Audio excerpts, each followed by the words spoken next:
Hey everyone, today we're going to show you how to properly pump down an air conditioning system. This is a crucial skill for HVAC technicians when servicing or relocating an AC unit.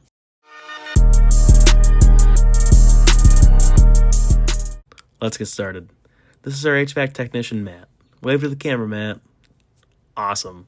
Now let's get into some reasons why we need to pump down our air conditioning unit. Pumping down an AC system is necessary when performing maintenance, replacing components, or relocating a unit. This process allows us to safely store the refrigerant inside the condenser without having to recover the refrigerant, which takes time, or releasing it into the atmosphere, which is both environmentally responsible and required by law.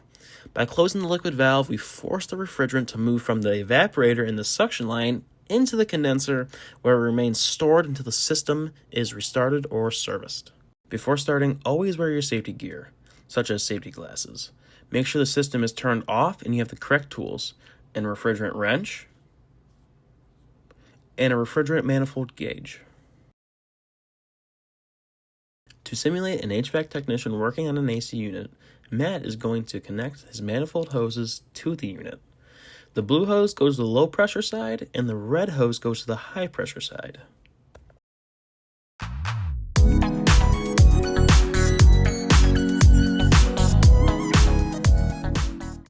Matt is now going to turn the unit on and demonstrate it is working.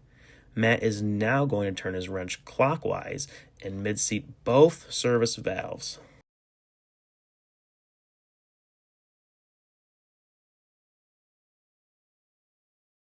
As you see from the refrigerant manifold gauge, our system has pressure. It's time to pump down your system. Turn your unit off. For the pump down process, the suction valve is going to stay mid-seated and the blue hose connected.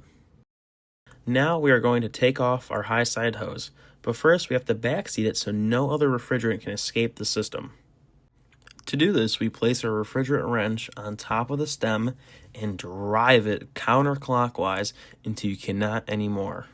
Doing this will block the service port so no other refrigerant can escape. Now that the king valve is backseated, we can now go ahead and take off our high side red hose. But be careful, there will still be refrigerant left in the hose, so we will have to purge that out. We can go ahead and cap our king valve service port, but make sure your cap has the green gasket inside so it doesn't leak. Make sure it's on there tight. We don't want this cap blowing off. If you're still having trouble locating your liquid line, there are some hints to help you find it. The liquid line has a filter dryer and sight glass connected to it, and the TXV is connected to it. Next, locate the liquid line service valve and close it completely. This is also known as front seating. Put your refrigerant wrench on the stem and drive it clockwise until you can't anymore. The liquid line service valve is typically found in the smaller copper line running from the condenser to the evaporator. It is usually near the outdoor unit and has a service port for connecting gauges. Closing this valve prevents refrigerant from flowing back into the system while we pump it down. Now the king valve service port is capped and front seated, we can now go ahead and turn our system on and watch the low side pressure gauge needle go down to 0. During this process, make sure both manifold valves are closed. Once the needle hits 0, turn off the system because we do not want the system to go into a vacuum.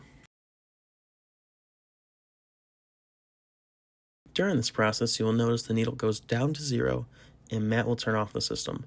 Then, after a few moments, the needle will rise back up. Once the needle rises up, Matt turns the system back on and runs it until the needle goes down to 0. You may need to repeat this process as many times as you need until the needle stays at around 0 psi. Now that you're reading 0 psi, you have successfully pumped down your AC system. With the refrigerant safely stored in the condenser, you can now proceed with servicing or relocating the unit.